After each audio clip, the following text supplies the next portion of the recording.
just say that I have a podcast.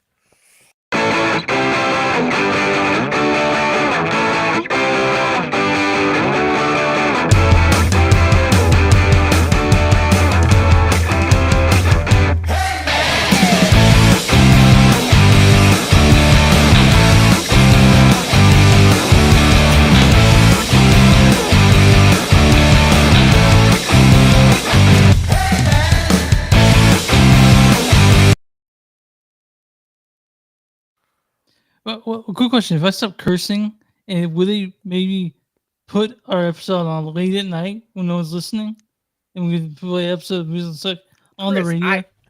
I don't know in your area what you're talking about.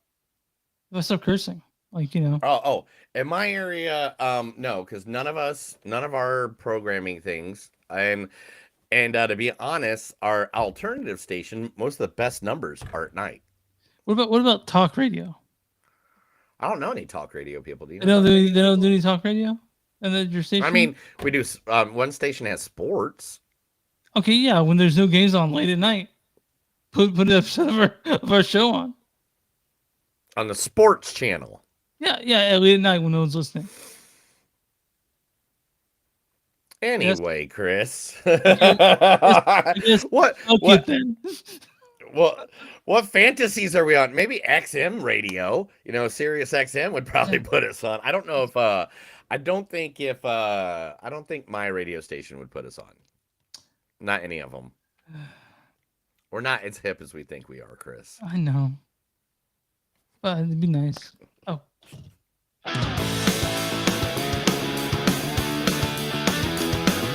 It's a show by Chris and Neil with all great movies. They are the real deal. We watch them all, so you don't have to. It's movies that don't suck and some that do. Ladies and gentlemen, boys and girls, listeners of all ages, welcome to another episode of the critically acclaimed Movies That Don't Suck and Some That Do. My name's Neil. I'm Chris. I'm not sure what critically acclaimed. Maybe. I don't know. I mean, we got critics that listen to us, right? Yeah. Well, we also had a lot of friends at the film festival at Panic Fest. Hey, just because they're friends doesn't make it that they're not critics, dude. Okay, come on. But they did approach us, and they referenced episodes we made weeks ago that had no clue what they were talking about when they were like this. They did a joke. I'm like, oh yeah, I forgot about that.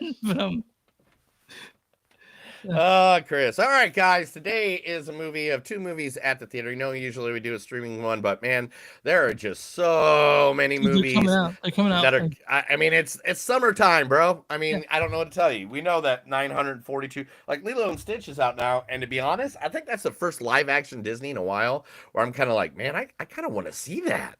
But we'll probably wait for that to be on streaming. But there's so many other things that are just out right now. Out the same week Ballerina comes out, Phoenician Skin comes out.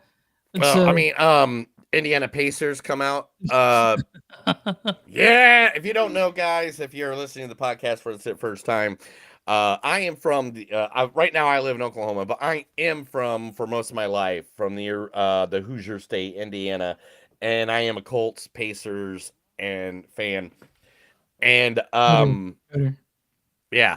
And for the first time since like the Reggie Miller days, almost, like we actually have a chance to be in the championship considering tonight. And if that happens, it's gonna be awesome. So what news are we talking about today, Neil? The movies we're talking about is first talking about my best friend. That's right, Friendship. A friendship is... Oh, yeah, I don't do that part. Friendship is... I don't know what's going on right now. Friendship featuring Tim Robinson. What is your problem, man? Do you know how to fucking drive? No. What? No, I don't know how to fucking drive. I don't know what any of this shit is, and I'm fucking scared. What are you talking about, you psycho? You know how to drive? Not everybody knows how to do everything. Driving isn't the only thing. Just move your car. Okay. I don't know how I can. Oh, my God. Just grab the steering wheel. Fine. Ow! So I think you should leave. Wow, I totally forgot about that. Also in this movie, the one, the only, the guy who has not aged a day since the movie Clueless. So handsome, this man. And he just seems like a good dude. And Yeah. that's what I love sometimes when you see a guy that's famous and you're just like, he seems like a good dude. Yeah. I would hang out with him just because I know how cool of a dude he is. Mhm. The one, the only, Kansas City's own Paul Rudd. I plugged it into a database. There's a thing you can go on the internet. You just type in your name, and then it just says it. What's your name? I'm Peter. Peter. Yeah. I'm gonna give you a Hawaiian name. Oh, great. Kyopi. Great. Kyopi. Looks like you got a little pain behind those eyes. Yeah, maybe a little. There's really only one cure for that. What's that? Weed. You got any? Well, let's go surfing. I'm forgetting Sir Marshall. Mm-hmm. Yeah, what's wrong with your mouth? Okay. I used to do it as a kid where I used to like fold my tongue over and it made like a set of lips with my bottom lip and my But anyway, forgetting Sarah Marshall. Since he said, "What's your Hawaiian name?" I was like, I know what that's from. Also in this movie, the lovely Kate Mara. This cannot happen. Okay, this is stupid. Sorry. Anyone who follows me can see that. My husband can see that. Do you realize how fucked I am if anyone finds out? Look, if we're gonna keep doing this, then we need to set some ground rules. Yeah, okay. Whatever you need. You cannot tell anyone about us, ever. I know. And no photos. Change my name on your phone. That's from a teacher in FX where she's fucking a student. So Yeah, teacher. She's sure.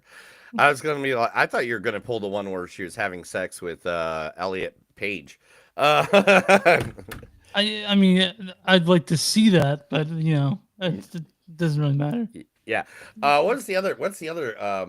She's House of Cards. House of Cards. Yeah. I couldn't find scenes where she was not just back and forth. I wanted. Well, let's be honest. A lot of people got rid of everything that has Kevin Spacey on it. Yeah, I know. It's weird. Yeah, I don't know why. You guys can look that up to see that answer. And Jake Dylan Grazer.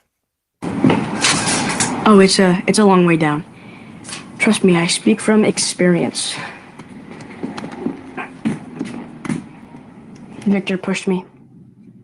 They seem nice, but don't buy it. It gets real Game of Thrones around here. What? Dude, I'm just messing around.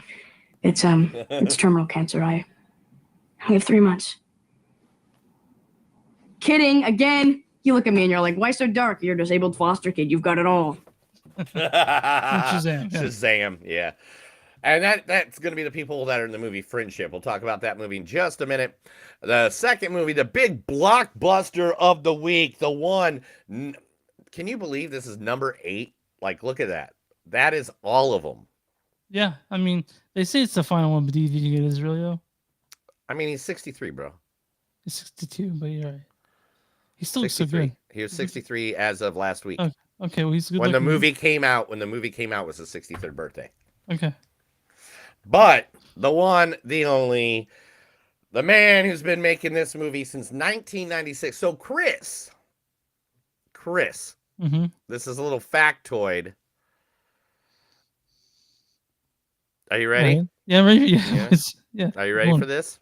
Are you pulling it up right now? Now, when good old Mission Impossible came out, do you know stuff that wasn't invented yet? What? Oh, yeah, here you go. In 1996, the year Mission Impossible premiered, Hotmail just came out. The first USB drive ever came out. The first Palm Pilot came out. Adobe Flash was created for the first time. And the first DVD player, which we don't even use anymore, were all invented. Isn't that insane? God, I remember my dad had Palm Pilot when I was a kid. He thought that shit was 29 years ago, and finally, we're at the end of the franchise. It is Mission Impossible: The Final Reckoning. First starring the man that knows how to mix drinks better than anybody, fly planes better than anybody, that knows how to sneak into weird orgies with politicians better than anybody, the one, the only, the man with the plan, Mr. Tom fucking Cruise. This is Last Grossman. Who is this? This is Flaming Dragon! Oh, okay. Flaming Dragon. Fuckface. First, take a big step back and literally fuck your own face! Now, I don't know what kind of pan-Pacific bullshit power play you're trying to pull here, but Asia Jack is my territory. So whatever you're thinking, you better think again. Otherwise, I'm gonna have to head down there, and I will rain down on a godly fucking firestorm upon you. You're gonna have to call the fucking United Nations and get a fucking binding resolution to keep me from fucking destroying you. I am talking scorched earth, motherfucker. I will massacre you. I will fuck you up. Yeah, from Tropic Thunder. Tropical Thunder. Oh my God. Chris played me that earlier, guys, and I was like so happy. I was like, this is why me and Chris are best friends. All right. We get each other. But not only is Tom Cruise in this movie, now this is an unlikely friendship that has occurred like now since what? The third movie, fourth movie? How long have he's been in it too? Yeah. But one of my favorite, the one and only Mr. Shaun of the Dead himself, Mr. Simon Pegg. You are so blind. You so do not understand. You weren't there at the beginning. You don't know how good it was, how important. This is it for you. This jumped up firework display of a toy advert. People like you make me sick. What's wrong with you? Now, I don't care if you've saved up all your 50p's, okay? Take your pocket money and get out!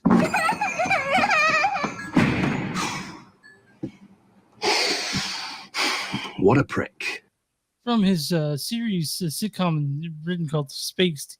He was yelling. Oh yeah, it was Space. I was like, I know what it is. I've heard it before. He's yelling. I only watched Space through once. So he was yelling at a kid for talking about the prequels.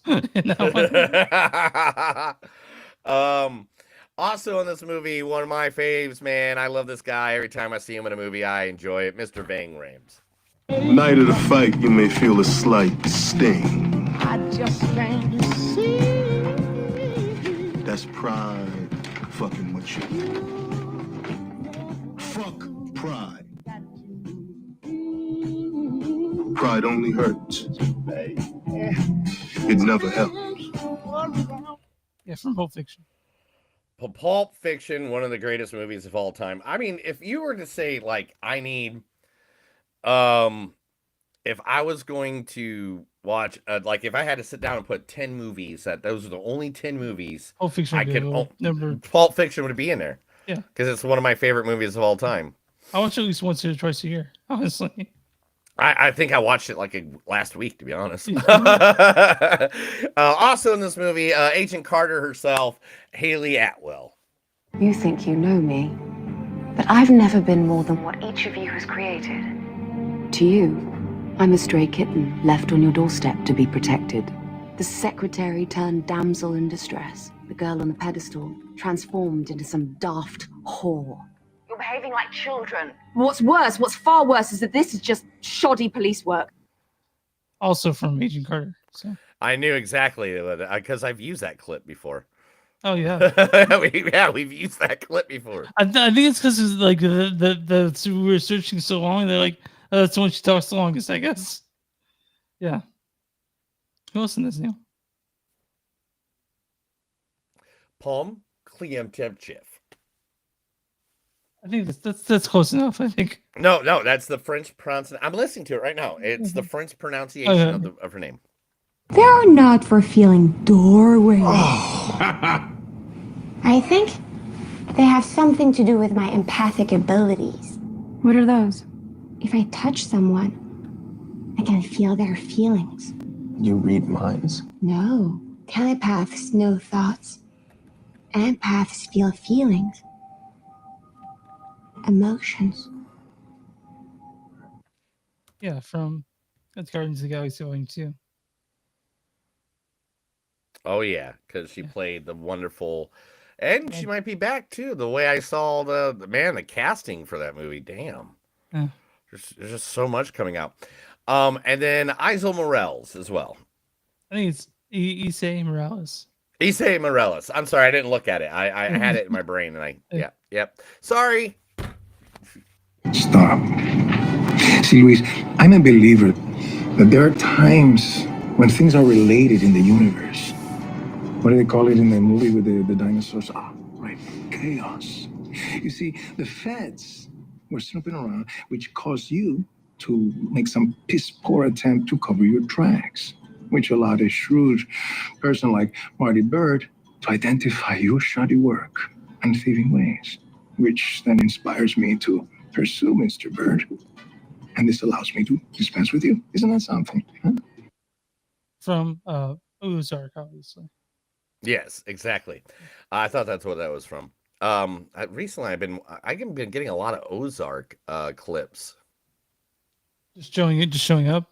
Yeah, and like stuff I've been watching. I don't know if I Yeah. said the Ozarks one day and my phone's just like Ozarks. It's a weird thing. My phone's been showing a bunch of pimple popping clips, and I said Pimple popping clips. Yeah, well, yeah. Which I look at that shit in ear cleaning. I don't know why, but I Well, rarely I mean, look at they made a whole show that was popular. I don't know if it's still out there anymore, but Dr. was it Pimple Dr. Popper, yeah. Pimple? Yeah. Yeah, see, So I mean, it wasn't just you, man. It was like I know, millions of but people. like I'm not big on the cysts. I'm more of like actual pimples, not the cysts these people have. So, but whatever. I've been getting those. I hadn't looked at it in weeks. All of a sudden, they're just in my feed the whole time. All right, we just lost 2 viewers on that. All right, Chris, tell everybody where we're at.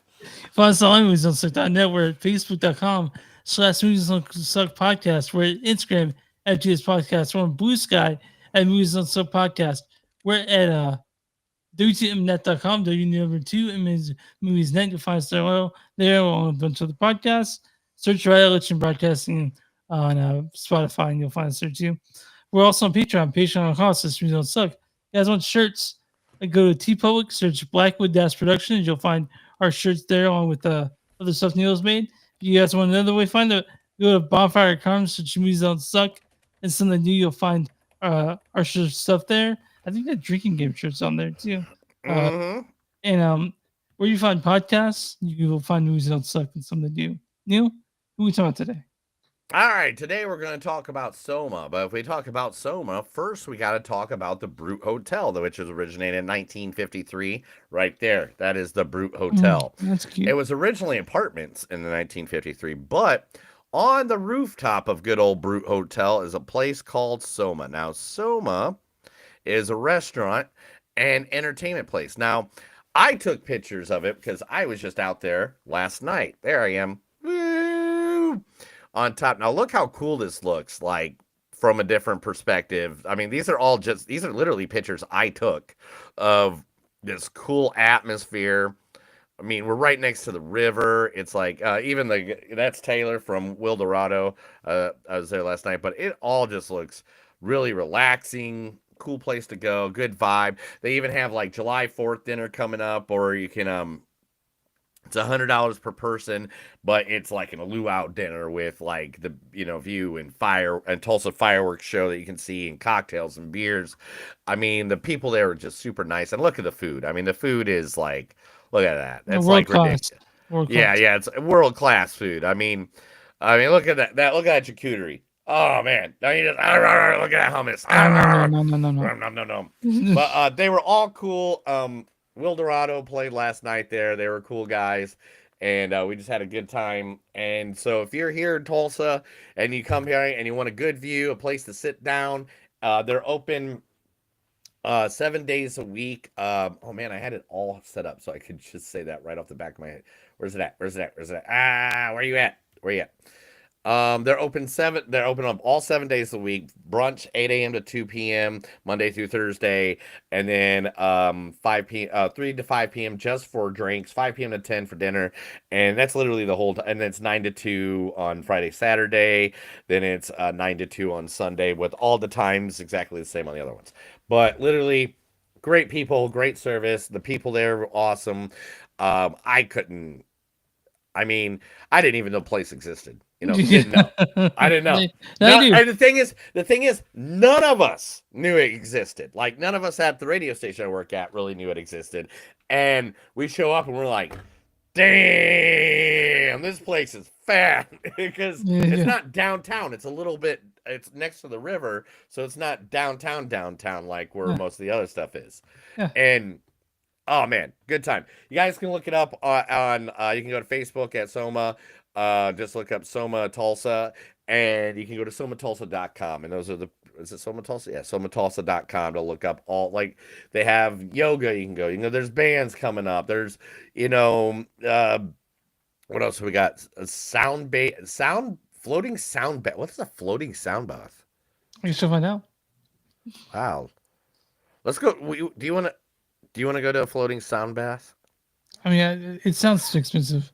It sounds like it sounds expensive, but at the same time, it sounds like something we would totally enjoy. Oh yeah, sure. but because of who we are and how we're always like the weirdos in the bunch, we'd just be like the two people in the corner, and everybody just like, do we want to talk to them? And the way we are, just our aura. Chris, what movie are we talking about? We're talking about Friendship, directed by Andrew DeYoung. This is his directorial debut. This stars Tim Robinson as Craig.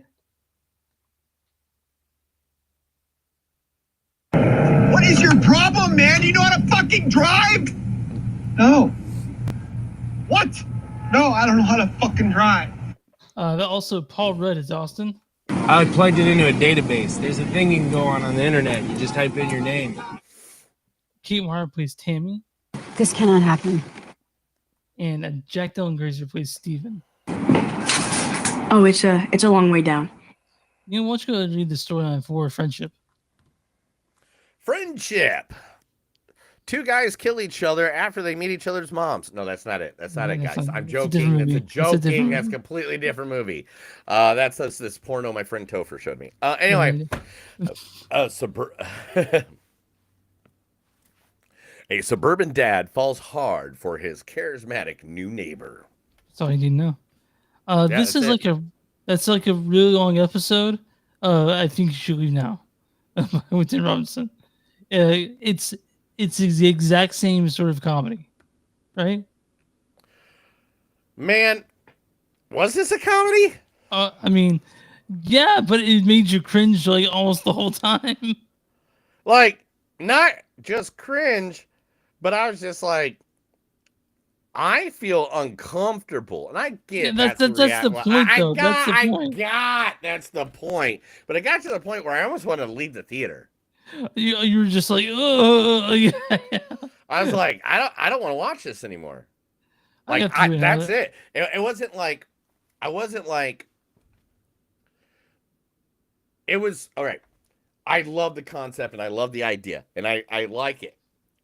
But I think the come to God moment or the sober moment or whatever you want to call it, that part of it where then he's like better and he's like, everything seems to be going well all of a sudden.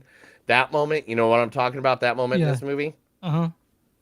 I think that should have happened a little bit shorter and made it a little bit longer. And like, made it like a day or two, a couple of days. Like he's just like, everything's great. Da, da, da, da. And then have that ending moment. And I'm not trying to spoil that part of it because that's all, we don't want to spoil it. But that's what I'm saying. I think that ought to fit better with, but to me, it was just like, man, this dude is just, he's taking it way too, it didn't feel like, I know you're supposed to feel uncomfortable, but it was too much uncomfortableness. So I was able to pass that personally because I thought it was, I thought I had something to say about friendship when you get older. Finding friends when you're, past a certain age. And I thought it was funny, but again, there were parts where I was like, I was just cringing pretty hard because that's the type of story, type it of is. It's This is a cringy story. Like this is one of those that you make people watch this just so you can watch them cringe at the cringy story. Like literally, that's what this is. Now, everything I just said, guys. I'm not saying I did not enjoy this movie. This movie was fucked up, and I loved it. Yeah, it was pretty fucked up movie. Paul Rudd's great in it. He's still But handsome. there's certain scenes like, oh, go ahead. I'm sorry. Paul Rudd, it's like he can pull off any look, and it looks good on him, you know. And he was good in this. Do you mean Chris? Do you mean something like, I don't know, dressing for a Renaissance festival with a mustache and a good hair part? I mean, come on, the dude's awesome. Yeah. But there's so many moments in this movie though that this guy played by Chris Robinson. Craig. Is it Craig? Sorry. Yeah. Tim. It's Tim Robinson. Yeah, Tim. Yeah, but Craig is the character's name. Whatever. Okay, Tim Robinson. There's moments in this movie that I literally just wanted to punch him in the fucking face. Like, and I don't mean in a good sense. Like, I'm just like, wow. And the problem is, why would you do that? Yeah. Not only why would you do that, but it made me felt like he really deserved everything that happened to him. Yeah, sort of. Yeah, I mean, there are parts of the movie that I went and saw it with like 4 other people, and we walked out and we obviously talked about the movie and the things we liked about it. But there are things like do people really do that? That sort of thing like that. I will say I don't know how his character got with someone like Kimara. You know? Maybe they're like high school sweethearts. I mean, maybe. happens. Yeah, I guess that happens.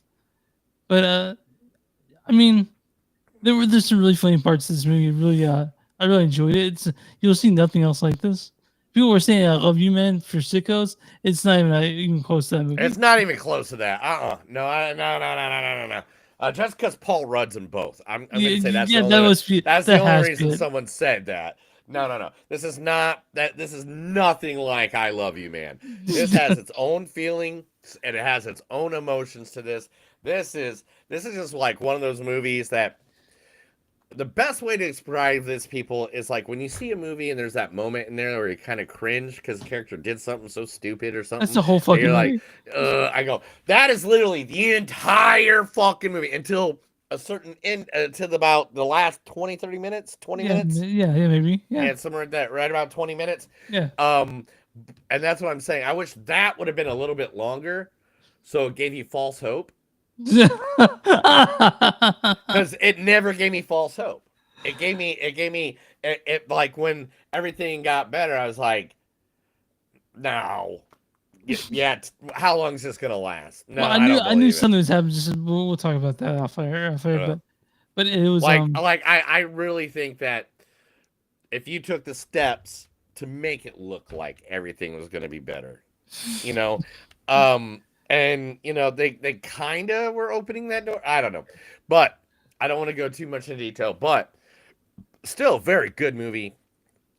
It got the reaction. Yeah. I mean, there was like a good 15 people, and I was watching it at like what? I was watching it at noon. My theater was full yesterday or Tuesday. I mean, this was Tuesday. I watched this at noon. Came home, ate, took the dog out, and went right back to the theater and watched Mission Impossible. Yeah, fun day. IMAX. Fun IMAX. Fun that's day, the only way you watch Mission Impossible. Yeah, it's gotta be. But yeah, guys, Friendship is it's my score in this one. I'm gonna get a 4. I really like this movie. I thought it was fucking hilarious. I thought it was exactly what I wanted it to be. Really. Yeah, this movie it had heart. It had it was it's cringy as fuck, but the footage in this. I'm sorry, guys. That was here. Let me. Right. Neil's coming out his throat. My body didn't agree with what I was saying. My body was like, "No, screw you. Tell me how you really feel." I need. What's your score on this?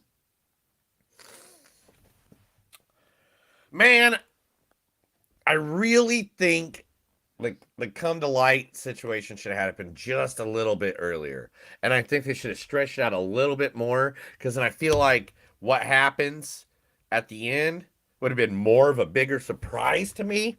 Yeah. But I still like the movie. I really still like the movie. So I'm going to get a 3.9. I'll give it a 3.9. Okay. Not 4, So- but I'll give it a 3.9. It was good. I would rewatch it again, especially to see how other people, like in a room with other people. Oh, dude, there were people out there that were. I could see them squirming. My buddy next to me, during one scene, I'll just say he's in the house where he's just like is laughing because he's so uncomfortable. Nice. Yeah. Nice. So I mean that's understandable though. That's understandable. Yeah, So yeah. But on Friendship, it's A24 film, obviously. So good go there. All right, Neil. I'm on RottenTomatoes.com. What's the audience score for Friendship? Oh, Chris. Don't do that. Don't do that. Oh, we'll get kicked off the air. Whoa. 68%. 75%. There's actual good audience says on this one. Oh, nice. What did I say? A laugh out loud bromance for the ages. Friendship is a cringe man hug from Tim Robinson that feels uncomfortably right. All right. Oh, what's the critic score for Friendship? Their critics love this thing. It's gonna be like 88. 89%. Pretty close. Damn, one off. Why am I always one off? Critics' consensus is Tim Robinson expands his exquisitely painful cringe comedy style to feature length with seamless results in Friendship. A toxic romance that makes audiences laugh and wins in equal measure. All right, Neil, owner, a bad review and a good review. This is from Kat Sachs of Chicago Reader. She says, "Well, there are definitely a few smart laughs. This film felt like a hastily thrown together product." Disagree. Hard on that one. And this is a lot hard. Yeah. This from Front Ride Circa, the Reader in Omaha, Nebraska. It says, Friendship feels like a genuine cult comedy, the kind that can't be ginned up in the same way you can't truly intend to make a great B movie. Everyone who likes it will have a different favorite line or cringy comic beat. Yeah, that sounds about right. But yeah, you guys, Friendship is in theaters now. I might as well stay there for a while. Yeah, it's pretty good. It's a pretty good, decent movie, guys. And literally, it is a cringy movie. I don't know if theater is like really this movie's. You know, like I think this is more like a at home getting stoned, and you're with your buddy, and you're all cringing at the shit because I kind of think cringing in a theater has a thing to say. There's value. But then you can't talk about it. Yeah. But at the same time, you know what? Either way, watch it and then remember it after, and see if you can remember the conversation after. All right. Yeah, you guys can see this in theaters. It's going to be around, and I think it just came out last Friday. So. What? It just came out last Friday? Yeah, I think so. Just like. What happened last Friday? I was getting ready for a wedding. I went to a bachelor party. Yeah, where were you? Yeah, you went to a bachelor party. Did you end up like? So do you got any info? Yeah. So we didn't get a strip club or anything. But we went to Sandbox VR, which is like a virtuality thing, like a game. And then we went to Pier Pond in Union Station. Remember when my wife's bachelorette party outdid our bachelor party? Yeah. And then we went to Outlaw Cigar Bar. You can't hear me? Chris, we lost you. Chris left because he doesn't like me anymore. I'm sorry.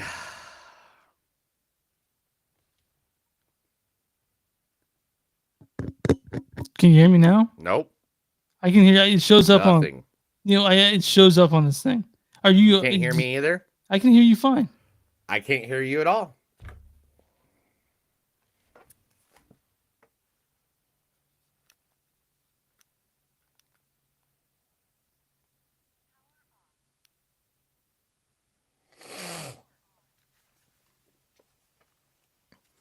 For some reason, Chris hates us.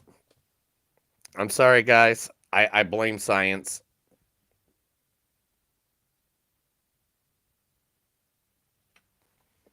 Chris, where did you go, buddy? Where did you? I guess I can set up news. News. Do.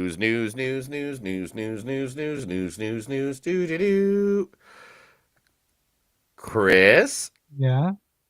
No, maybe it's on my side. Let me go. Chris, talk to everybody and tell them how beautiful. Okay, I will do that. It's picking me up on this mic here. I can see the audience thing, but it says it maybe on his side, so I don't know what's going on. But was it? Can you hear me, Neil?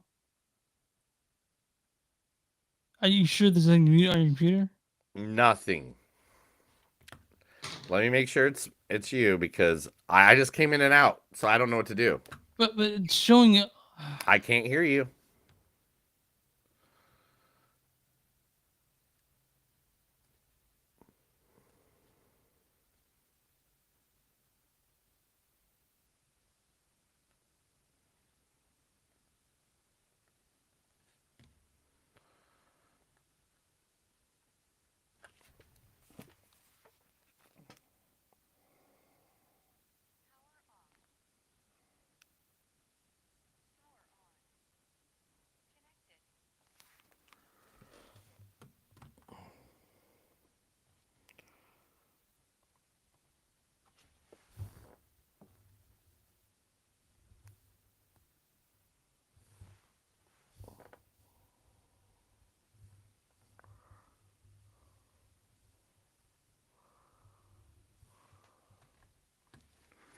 All right, guys, we're having technical difficulty. I don't know if you can hear me or not.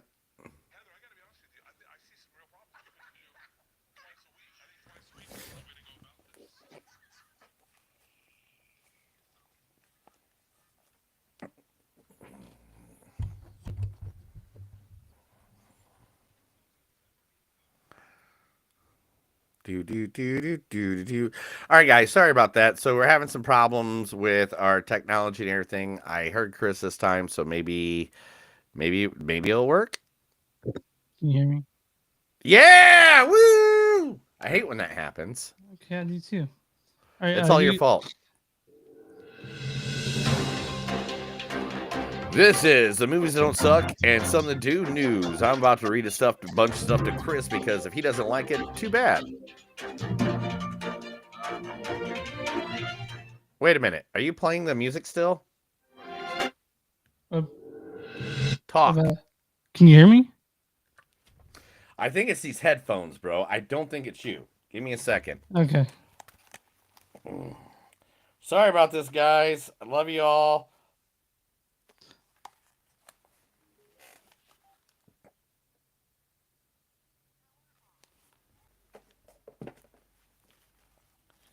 Do.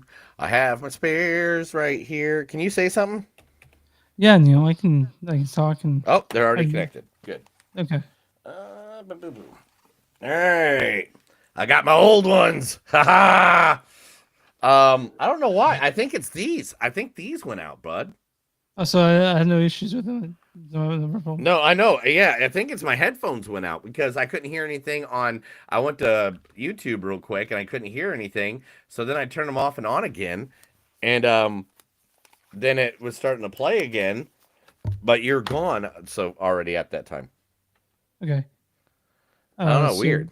Without playing the news, play music again. It's all. I blame everybody.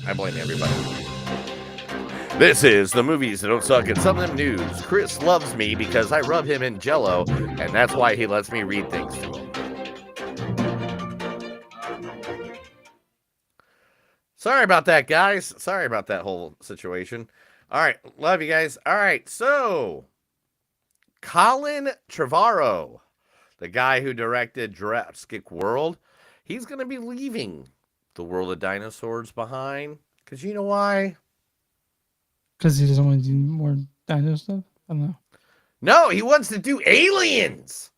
And he is going to be retelling the world of Area 51 with his good buddy, the one and only Ryan Reynolds. I thought you were going to say Steven Seagal. But yeah. It's an untitled conspiracy thriller at Paramount Pictures. Focus on Area 1. Ryan Reynolds, a production company, Maximum Effort, is producing the untitled project. Reynolds receiving an executive producer credit. The film was set in the late 1980s and follows the local Las Vegas TV news journalist who first broke the story of Area 51. That sounds dope. I'll watch that. Yeah, if you guys don't know, if you're not from here in America and you don't know what Area 51 is, Area 51 is where they hit all the aliens. There's a I'm big pretty crash sure in everywhere Roswell. people outside know about Area 51. Well, I know. I'm just trying to help out. I'm not. There's a bit of an echo. I can hear myself on your side. You can hear myself on your side. Yeah. It's probably because I haven't used these headphones in forever. I know exactly what happened with the other headphones, Chris. I know exactly what happened. Give me a second. Okay. You know what happened, Chris? What's that? All right, everybody. For everybody that doesn't know this, there is a game that turned on at 7 o'clock, and at 7 o'clock, I turned my phone on to that game just so I can have it in the background. Bluetooth. You had your Bluetooth on, didn't you? No, it's still not. It's still not doing it. Give me 1 second. I'm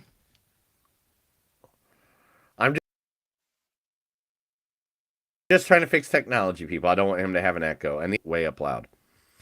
All right, so why am I not? What the heck? Talk. I'm talking. Mic check. All right, cool. Sure. Sorry, guys. This is just shit we have to deal with when it comes to doing this live. Yep, there we go. Okay. Boom, boom, boom, boom. Everything's good now. All right, cool. I had these connected to too many devices because I always use these around the house. The house, yeah. Okay. Anyway, all right. Boom, boom, boom. Just edit all that out when we do the podcast. Of course. All right. 1, 2, 3. All right, Chris. Yeah. We're about to get a sequel that we've all been wanting for over 21 years. Is it Clueless 2? No, Chris. Okay, what's the sequel? But there's only 5 rules in this game. I don't want. We're not getting Fight Club the sequel, are we? There's only 5 rules. Okay. Dodge, duck, dip, dive, and dodge. Dodgeball 2, we're getting that? Vince Vaughn has said that him and Peter LaFell have been talking back and or no, Peter LaFell was the character. They've been talking before. He goes, "I'm definitely on board for it." And there is a story right now that has been being passed around that it looks like it's a good one that involves all the characters that could come back and be part of the next story in Average Joe's. Fucking Chuck Norris. Fucking Chuck Norris. Chuck Norris is still alive. He could make a cameo. Yeah, he was in Texas for a little bit. I mean, like he go down the street from where I live, like down like a couple miles, but he was close. Chris Hemsworth just wanted everybody to know he's still around and he's still Thor, and he's going to be in Avengers Doomsday. This week, he said, "Playing Thor has been one of the greatest honors of my life. For the last 15 years, I've held Mjolnir and then Stormbreaker as the God of Thunder. But what made it truly special was sharing it with all of you. Your passion, your cheers, and your love to this character has meant everything. Thank you for my journey through the Marvel Cinematic Universe. Unforgettable. Next up, Doomsday." Everybody's excited. Everyone's excited. I'm sure you're excited, Neil. Oh man, I am, because they're taking it serious again. You know what I'm saying? Yeah. Because like it got to the. Speaking of Marvel, almost pulled the clip for Kmart from as Sue Storm from the Fantastic Four movie. Oh yeah, of course. Yeah. Well, Chris, here comes the bride.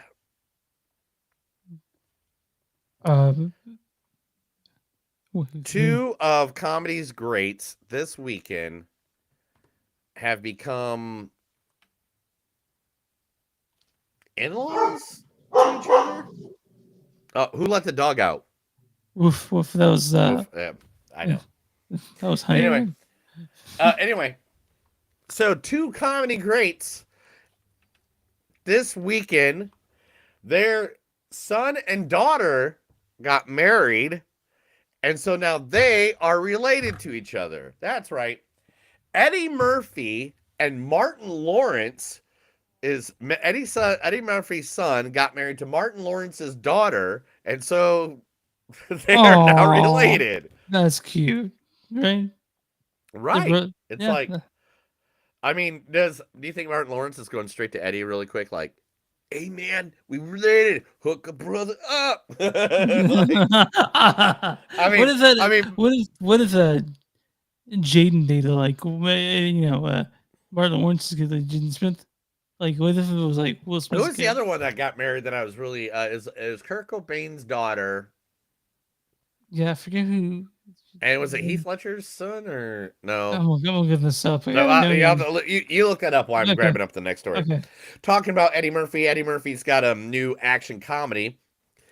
And it'll be a streaming premiere. It will be, what's the name? The Pickup was originally going to be canceled, but now it's being picked up by Amazon.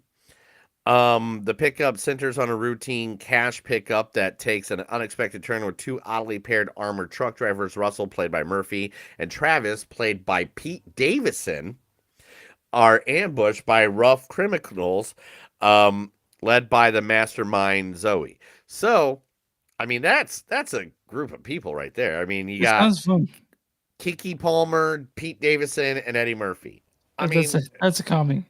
yeah, I'm down for it. I'm down. So, for it. by the way, Francis Bean Cobain is married to Riley Hawk, the son of Tony Hawk. Tony Hawk, that's it. Yeah. I knew it was somebody like that, somebody cool like that. Yeah,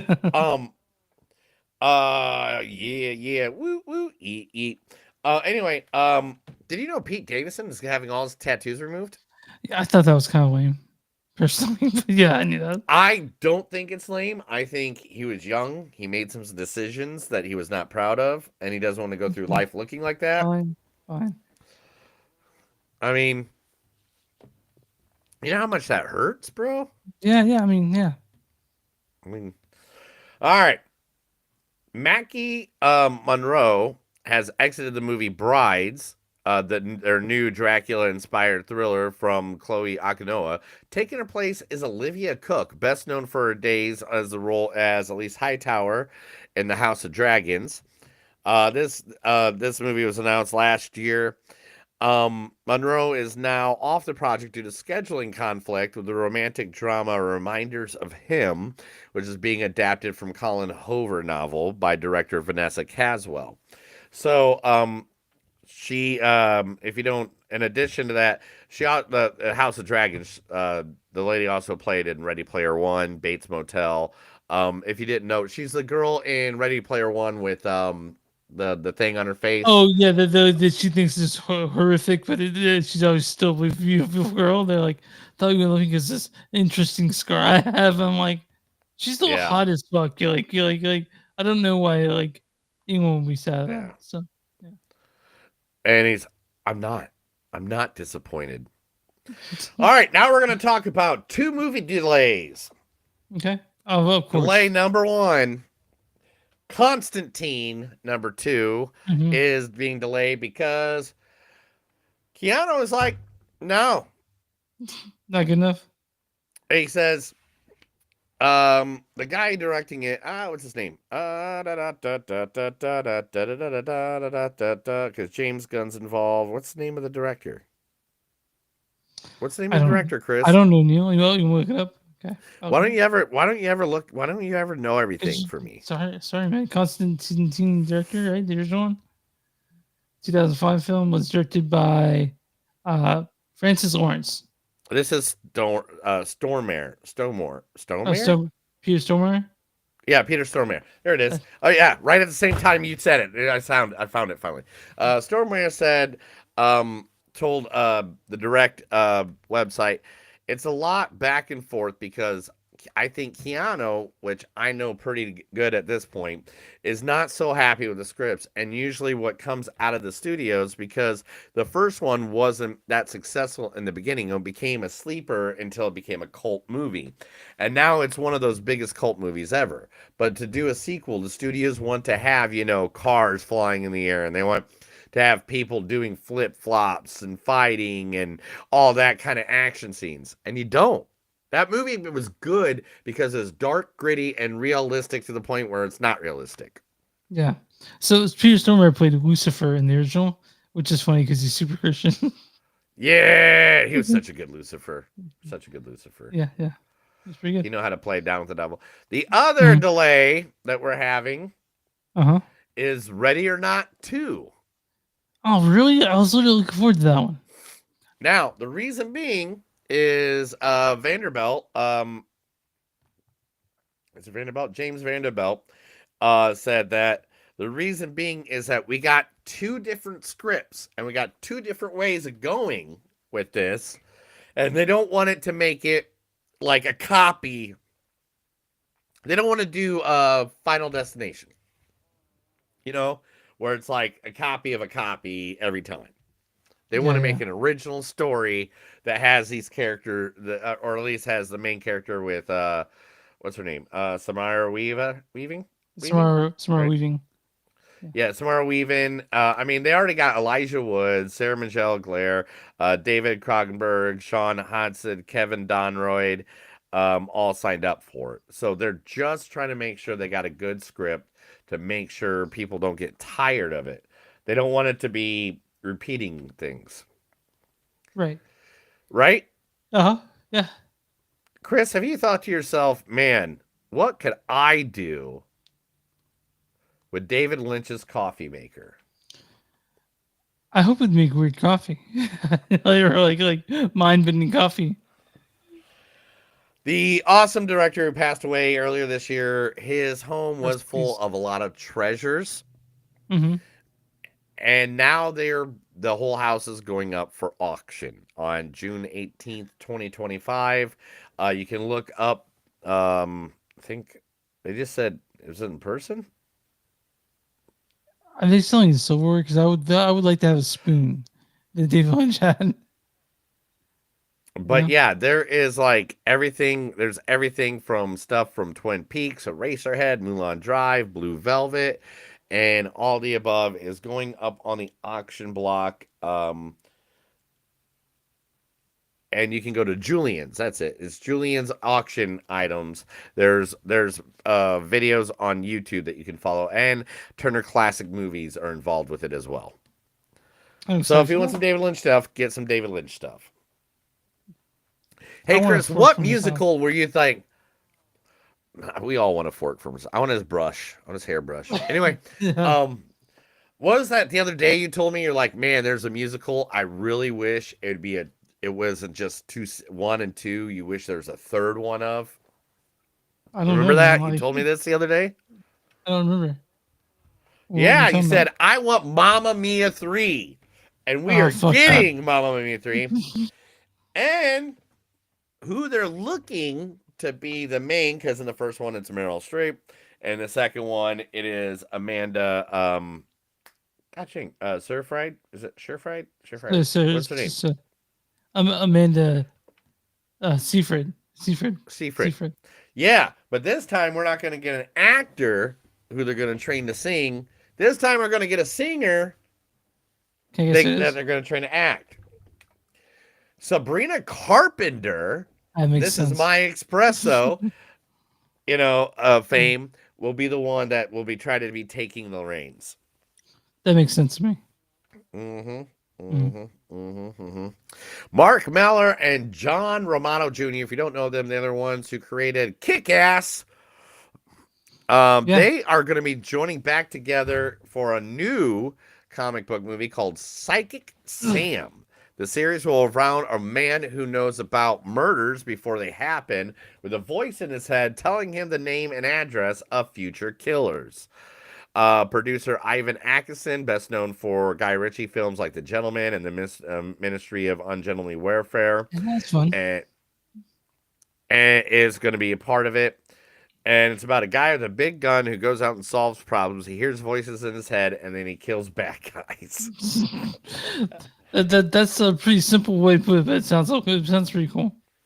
Everything's amazing about that so far. I love everything about that. I'm down for the sickness. A guy who hears voices, has a gun, kills bad guys. Yeah. Hey, have you ever thought yourself while you're naked in the shower, you're gonna make this shower better, if I was bathing with Sydney Sweeney's bathwater. The used bathwater?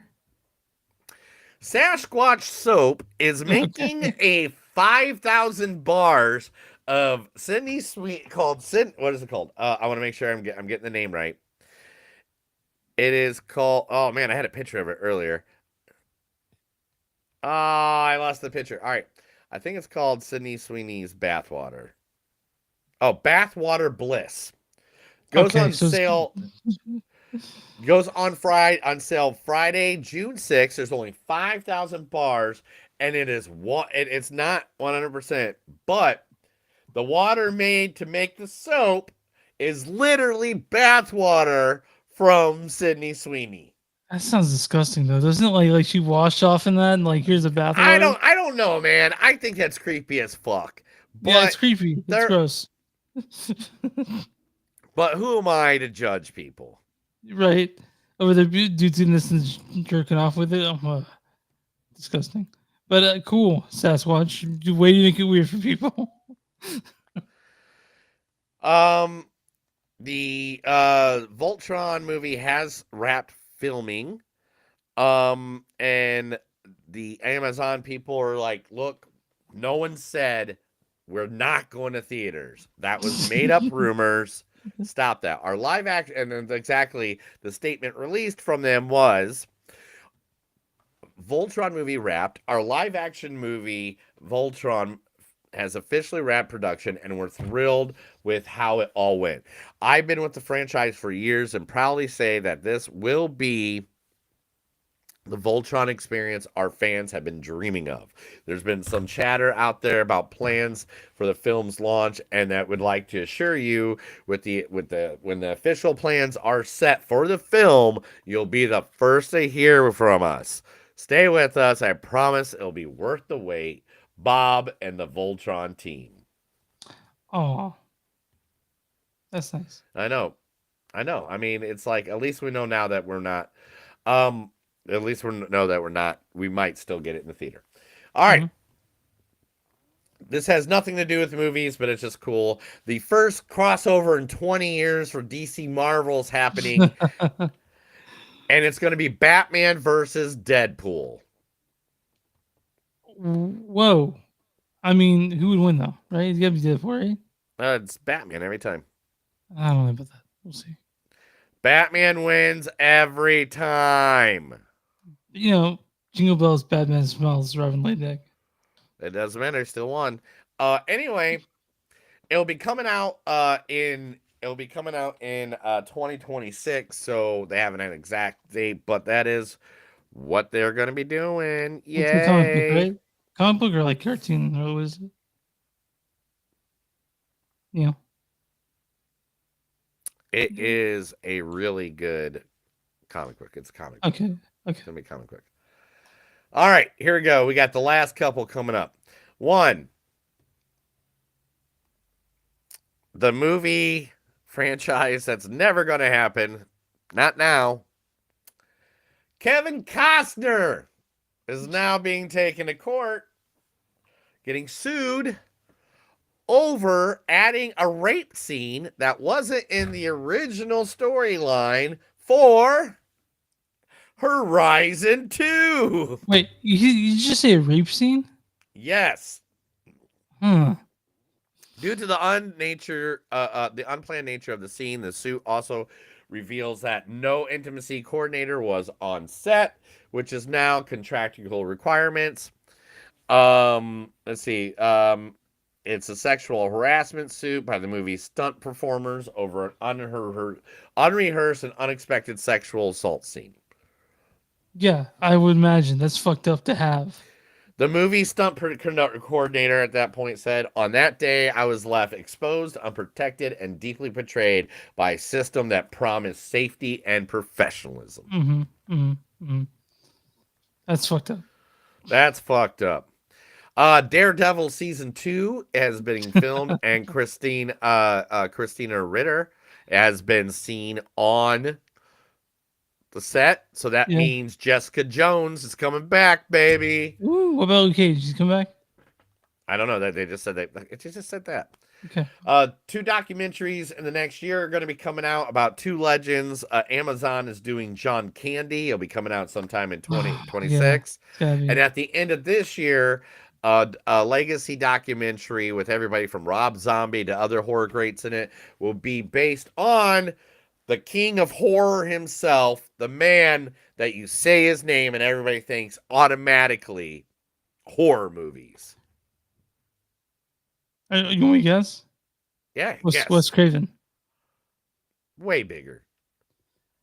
I mean, Stephen King, he did a bunch of horror Way stuff. bigger. Tell me, Neil. Vincent Price is going to have a full 2-hour legacy documentary.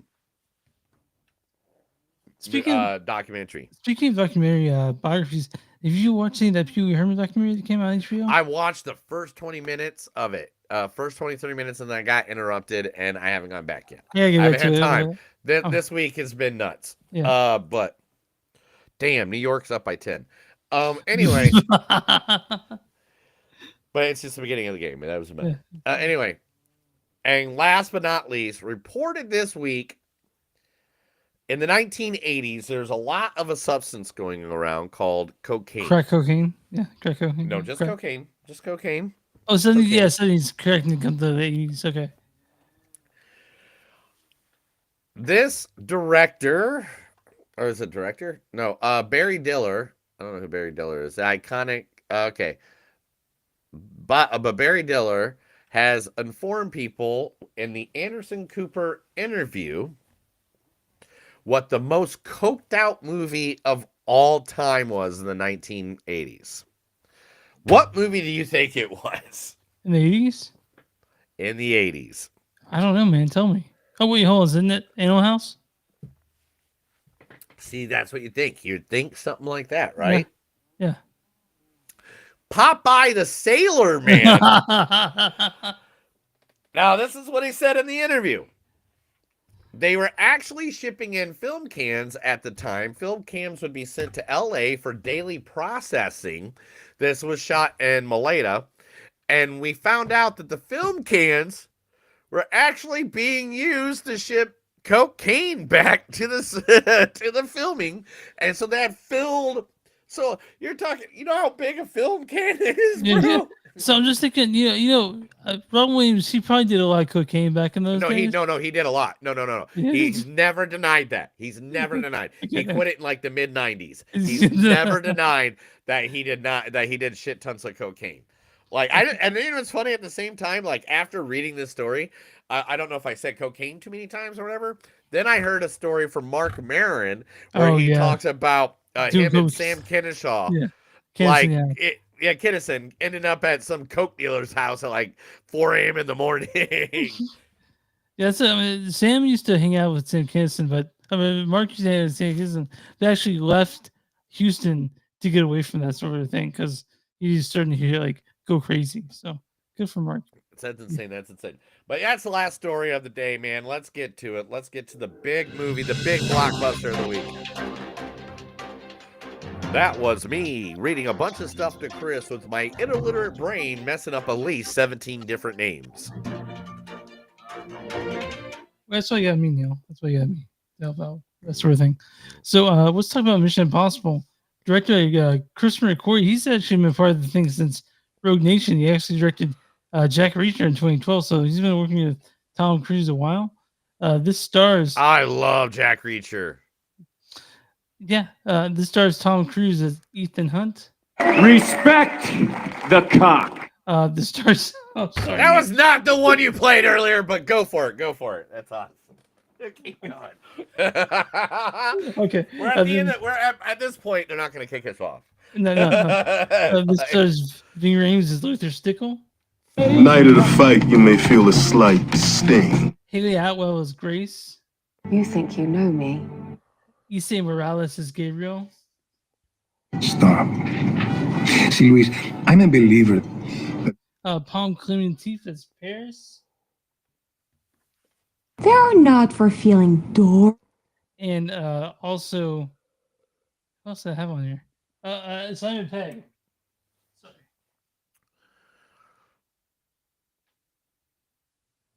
Sorry, hold on. We gotta get something going on. What's going on, man? Are you dying over there? Sorry, everybody. Our producer. Simon Pegg is Benji done. Sorry. You are so blind. All right, and this also stars Henry Sennedy as Kittredge, Holt McClellan as Sterling. It says Nick Offerman's in this, Hannah Waddingham, fucking Shea Wigwam, Angela Bassett, and Trimble Tillman. And Neil, why don't you go ahead and read the storyline for Mission Impossible: The Final Reckoning? Hey, Chris, I know why you want to hate me. I know why you want to hate me. I know why you want to hate me. Because hate is all I see around lately. Down. All right, that's. I will fuck you. All right, I will enter you. Chris. I know. Oh my God, little kids listen to us. Anyway. Yeah, now that you feel terrible. All right. Anyway. Respect the cock, Neil. Respect the cock. Anyway. Ethan Hunt and the IMF team continue their search for the terrifying AI known as the Entity, which has infiltrated intelligent networks all over the globe, with the world's governments as a mysterious ghost from Ethan's past on their trial. Joined by new allies and armed with the means to shut the Entity down for good, Hunt is in a race against time to prevent the world as we know it from changing forever. Forever. So Neil, forever. This movie is 2 hours and 49 minutes. Longest Mission Impossible movie of all time. It's really long. I had a really fun time watching this movie. Dude, I did too. Because one, they paid the homage to everybody. They brought back people you didn't even think that. It's like, okay, fuck yeah, give that guy a shot. Give that guy a shot. Yeah. You know? Yeah. Because, you know, poor guy got sent to Alaska. I always felt sorry for him, and we actually got him. Anyway, this movie paid so much homage to everybody that was in the series. They did a good job. Now, there's good parts in this movie that, what's it called? ASMR? Yeah. Video? Yeah, ASMR. So there are, like, very much ASMR parts of this movie. Like, one part involves a submarine. We're not going to tell you what happens or that happens or stuff, but there's one part where it's a submarine where, like, nobody talks for like 30 minutes. And there's no sound but water and like metal mixing and being in that IMAX with that full freaking sound. Oh my God. Yeah, it was you nuts. feel like you couldn't read yourself. So like, yeah, you guys want to see this in theaters in IMAX because that's what it's filmed with. In fact, I think me and Neil saw it was Tom Cruise gave me. I was as close as I could get to the screen. I was as close as I could get to the fucking screen, bro. Yeah. I was like as close as where I wasn't be like looking straight up. I was like 3 rows back from IMAX with the whole screen surrounding. I was in that fucking movie. I was there, man, with Tom Cruise banging dick. No, okay. Anyway, no. But if you guys hadn't seen the first one, this one we should treat really quick because unfortunately the first like 20 minutes is like recap of like all those. Yeah, but I want to say them, and I was the action sequence in these are top notch. I mean, there's a scene that good old Tommy does. That I this right here. It's what's behind us. This is actual real. Yeah, that's real. Yeah, isn't that fucking crazy, dude? That's fucking wild. Him and his crazy fucking stunts. I mean, he's 62, 63. He's 63 now. But like literally, because I think I literally have something that says his birth date on it because the movie was released on his birthday. Oh, we had a question from the audience. Oh, do we really? Yeah. Boom. Who do we got? Preetha. She asked if it was me or the first half fell off for you guys too. So the first half was a bunch of exposition. So I can understand. I really think that's what it was. I feel like the first half was exposition for them to try to get to the point in the movie so everybody's comfortable with knowing what they had. Because, I mean, to be honest, Chris, how many movies have we watched in the past couple weeks where it's like they're sequels? We watched Final Destination last week, which is the Accountant 2. 6th movie. The Huh? Accountant 2. The Accountant 2 we watched. The Accountant 2 and stuff like that. But I was packed busy this week, so I only got up to Mission Impossible 3. I didn't watch any Well, of I them. mean, anytime I can, hear Limp Bizkit go, I don't want why you hate me, because hate is nothing but. And then also, my favorite Metallica song of all time is from the Mission 2 soundtrack. Yeah, I it's just Disappear. it sucks that the second one's the worst of them though. I know, but the soundtrack was so good. But But anyway, yeah, the first I half agree. was long, and that's a lot of the criticism is that a lot of people didn't care about the homage. A lot of people just wanted the action scenes, and to me, like I excuse that because the action scenes were so fucking crazy and so entertaining. So Yeah, and I agree with that. Like, but at the same time, I mean, it's the 8th movie, 6th movie. What did I say? How many movies has it been? it's eighth movie. It's 8. It's the 8th movie in the series. Now, even Harry Potter had exposition, but they did it like in different, like within stuff like that. And but this movie just, man, there was so much going on, and yeah, it was his 63rd birthday. Here it is. Boom. Wow. Yeah, But, he was but it 33 when he started these. But it's a very fun movie. Like the action scenes in this make up for a lot of it. Like you don't really need to. I mean, like everyone cares about Ethan and Simon, and all those characters, and you'll be invested in at least 3 of the characters in this movie. But other than that, like it's basically fucking just. It's a movie. It's Tom Cruise doing Tom Cruise things in a Tom Cruise action movie. I mean, let's be honest, all right? Even though politically or religiously you can disagree with Tom about his stuff and stuff like that, but let's just be... I heard he's a nice dude in Hollywood. I really have that. He's like the nicest dude. Tom Cruise. One, I've never heard a bad word about him except for he's a little woo because of that face. And I'm not... Lord hate you. Yeah. But that's it. It's because of that and his beliefs. But he doesn't preach it to people, and he doesn't make it like right in their face about it all the time, right?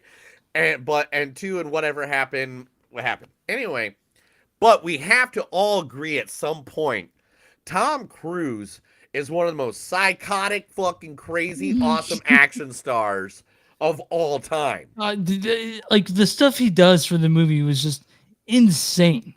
I think, and good for him. If you were to go stunt wise, the only other guy I can think of in my head that does their own Jackie Chan. 100%. Thank you, Jackie. But I don't think Jackie Chan. Chan. I don't think Jackie Chan would a biplane. Like he didn't do the stuff that I can't think of another actor. I don't know. I'm gonna have to go look up Jackie Chan shit to make because I'm not gonna deny that Jackie Chan wouldn't do it. But the thing is, Tom Cruise is more up to the in the air stuff, and Jackie Chan's more on ground stuff. But I mean, Jackie Chan's ran across moving trains, and I mean, I know, and they both broke their foot jumping off a building. I mean, but this is exactly what you're gonna get. This, I'm not gonna lie. At the end, when it ended and the way it ended, that little tear came out. That little tear came out. I was like, oh man, because this is the 8th movie in this series, man, and it's the same characters. It's not like Star Wars, where like now we're 20 years later after Darth Vader's kids are now old as fuck, or this ain't like James Bond, where the character changes every like 5 movies. It's like these are the same people that made all these movies since 19. I was 16, Chris. When I went and seen this movie in the theater, I was 15. I wasn't even 16 yet. I was 15 years old. I am damn near 45 years old now. Neil, so the thing is about Mission Impossible is I Tom Cruise telling people that he didn't feel he was 83, but I don't. No, that's Hugh Jackman, bro. You sure? They're gonna do it till he's 90. Well, I just think it's the last one. It's a good send off, And to me, man, I love Tom Cruise. I like his acting and stuff like that. But man, at this point, I really just want to see some. I want to see he's different from him. You know what I'm saying? Oh yeah, he's older now. He can play like grandpa or something. I know he doesn't need to play grandpa or whatever, but I'm just saying he can. I want to see. Who has aged better, him or Keanu? Keanu's aged better than him, right? Man, I don't know. Okay, so no, I'm I saying, don't know. yeah, Keanu, Paul Rudd, Tom Cruise. Who's aged more? I think they're gracefully? both drinking baby's blood. Like I have no idea, bro. Because like both of them look like they just walked out of the. It's like I'm never gonna ever compare myself to any actor in Hollywood. Those two especially. You know, can still get it though, man. Angela Bassett can still get it. Angela Bassett still like she's awesome too. She's so gorgeous. like she's so good. She's actually there was a news story and I didn't read it this one. It was actually in my group of stories. She's actually fighting to try to be back in the Black Panther universe. Oh, do it, man. Let's bring her back. She's great. She's dead. I know, but she come back as Ghost. She come back as Ghost. But it's comic books. It's comic book. But yeah, she was great in this. So was Nick Offerman. He was in this, and he plays a perfect character for him. And it's just this movie. It hits all the right points. It's tense. It's action packed. It's emotional, and it's a great send off. And when you think it's gonna flip, it's gonna flop. Like Yeah. And there's certain parts of this movie that are so, especially if you've seen the whole series, that literally give you some good payoffs on some stuff. Like I actually have pictures of stuff, and I realize I think it's kind of a spoiler. I'm not going to spoil people on that. There's a good surprise return, a good stuff like that. That like really, when I saw it, I was just like, oh, So that's so cool. I do want to say that you have to suspend your disbelief, like all the movies to Mission Impossible. There's some real leaps of logic you have to make in this one. You're like, but it's you know what you're getting into when you see Mission Impossible movie, and this is a fun. Yeah, one. it's like Terrifier. You know what you're gonna see when you go see Terrifier. Yeah. You know you're gonna see Terrifier. You know you're gonna see bodies hacked up and people throwing body parts and gore at you. When you go to a Harry Potter movie, you know it's gonna be wizards and magic, and you know exactly. When you go see Mission Impossible, you know you're gonna hear dun dun dun dun dun dun dun dun dun dun dun dun.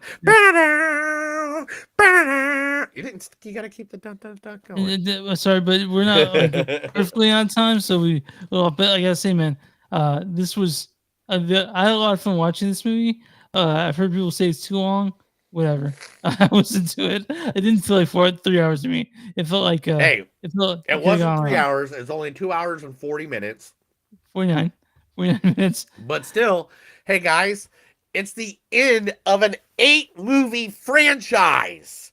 I think it gets the rights to do that. See the post-credit scene where Tony Stark shows up and tries to recruit Ethan Hunt for the Avengers? That didn't happen. All right, you could have gone with like, don't think about the post-credit scene, but yeah, sorry. There's no post-credit scene at all. No, I sat around. I always sit around now. It's all your fault. The post-credit scene for these movies is still this week, but yeah, Mission Impossible: The Final Reckoning. See this in IMAX if you can. See this in IMAX. See this in the biggest screen they have, because this deserves to be seen in the theaters, right? Not to ruin this illusion for anybody, but right now I literally have a phone right here that is showing the game that is going on. Who's winning? Still the Knicks. But it's nowhere near the end, and don't worry. It's like an 8-point game now. Anyway, and that's not a big deficit in basketball if you don't know. Anyway, but since I've had this phone on since 7 o'clock, I have seen the Mission Impossible commercial 3 times. And that's me not even noticing it. I'm still staring. I'm still looking at you, Chris. Like this is just in my side view over here. This is the biggest, I think, Mission Impossible opening ever. And the first one, Dead Reckoning, didn't get a whole lot of it did poorly, but it got watched for this one, and this one made up for it. I love the Final Reckoning. And then when they said Final Reckoning in the movie, Yeah. I almost wanted like because it was a pretty packed fucking movie theater. Yeah. I wanted it to be like Peter, Griffin. Yeah, Oh, you said the name of the movie in the yeah, movie. and it's a good movie. It's a good one. If you guys like Mission Roadhouse. Impossible movies, you'll like this one. And I hope that I hope that I'm being really nice to it just because I had a really good time watching it. Yeah, I did have a good time watching it. I had a good time with the entire franchise. Some of the Mission Impossible movies are some of my favorite to pop on and just like have a good time while they're in the background while I'm doing chores around the house and stuff like that. I'll start this one off, Chris. Yeah. Chris, I'm going to give it a 4.4. I really love this. I was Wow. really happy with it. It's not going to change the world, but as action movies go, I could watch it again. I could put it on easily and not even, be mad about it. I'm actually gonna go a little bit of 4.3. So take that shot. This one, it's a really fun movie, and it's a Mission Impossible movie. So you know what you're getting into. They may not get him again, so just keep that in mind. You're a Mission Impossible movie. That's right. But Neil, I'm on Rotten Tomatoes.com right now. What is the audience score for Mission Impossible: The Final Reckoning? Chipotle. That's not that number. I just saw Chipotle. I I haven't had want- Chipotle in forever. I haven't. When's the Chipotle? last time have you ever had a Chipotle? Chipotle all the fucking time, dude. I don't think I've had it in like 6 years. Oh, it's so good. Use a bowl. Well, one time there was like some illness I got from it, and I threw up for like 4 days. They did have the. Well, I didn't just throw up; it came in and out. Okay. Both holes, both Yeah, holes. yeah. But anyway, they got to give it like an 89, right? That's exactly right. Good job, Neil. Yes! Yeah. Yes! Yeah. It's been like fucking months. I finally got one. Woo! Audience- Boo, boo, boo, audience- boo-doo-doo. Give me John Cena. Oh, sorry. Yeah. Oh. I will fuck you, all right? Yeah! I will enter you. All right, Neil. Yeah. The audience says mission accomplished. All right, Neil. What is the critic score for Mission Impossible? All right, All so right. they said 89. Oh my god. They paid money to get people to make money on it. 92. Certified fresh at 80%, so not quite. Damn it! I should have gone the opposite. I should Critics' have known. consensus is 6-point game. Okay. Critics' consensus is gargantuan in action, runtime, and scope. The Final Reckoning is a cinema send-off for Ethan Hunt that accomplishes his mission with a characteristic flair for the impossible. You said his name was Mike Hunt? Ethan Hunt. Mike Hunt? Mike Oxbig. But this is from this from King Garrison. Neil, I know when I say stuff like that, you're like, God, Chris, you're such a pig, and it makes you feel like one. Anyway, it's from King Garrison, Mad About Movies. I learned podcast. from you, Dad. I learned from watching you. Okay, all right. You don't remember it's those just- commercials? I do. Okay. This King Garrison Mad About Movies podcast says the two main action sequences live up to expectations. Everything outside of that for me didn't work. Whatever. This is from Mary Asner with Phantom Toll Booth. She goes, from beginning to end, Mission Impossible: The Final Reckoning is on full charge. And then she's right. The last 2 hours of this movie, it goes at breakneck speed, and it's great for that. Yeah, this is one of those movies, guys, that literally you go to the theater, you'll have a good time. If you throw it on at home, I mean, you'll still enjoy it. But this is a theater movie. This is what movie theaters are made for. Yeah, big axe watching what Mission explosions. Impossible, yeah. Yeah, this is. I mean, no matter. I mean, to be honest, any movie is a theater movie, but there's some movies that just made for it. This is the IMAX experience one, man. You gotta go. Or if you don't get IMAX, go to like the Dolby sound where it's just booming. Oh, that's what I did There are three IMAX. best ways to see movies: IMAX, Dolby, or at Screenland. So I'm just gonna go Screenland because Screenland. Yeah. We love you guys. Armor. Yeah. But Neil, are you ready to get out of here? Yeah, dude, I gotta go watch a game. Yeah. All right. I was that's fine. Selling movies on set.net. We're at Instagram and podcast. We're on Blue Sky at Movies on Set Podcast. We're at WTM.com, WTM, and movies.com to find us there. And we're Patreon constants don't suck. We're on If you guys want shirts, Black Widows Productions, T Public, or Movies Don't Suck, the new Bonfire. Am I missing anything? No. And anywhere you find movies podcast, you find Movies Don't Suck, and some new story podcast. Neil, what are your small businesses? If you got a small business, let us know. You can call us, contact us, send us an email, send pigeons our way, whatever way you want to contact us. Just like Lunchador does when he shows up and he body slams me and goes, "You better mention my name, brother. Order up." And if you don't know who Lunchador is, all the people that are out there, Lunchador is one of the greatest pro wrestlers of all time. Go look him up on Facebook and Instagram. Anyway, give us your information just like that. Easy. He didn't pay me nothing to say that. I did that because we love you and we want to support you. Let us know. We'll support you. We'll all love you.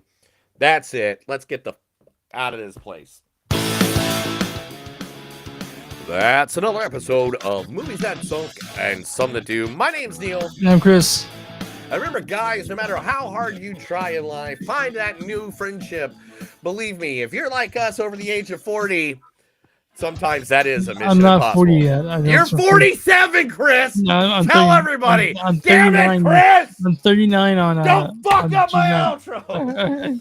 Thank you guys for listening. Have a good night. Take care of each other. Bye, guys.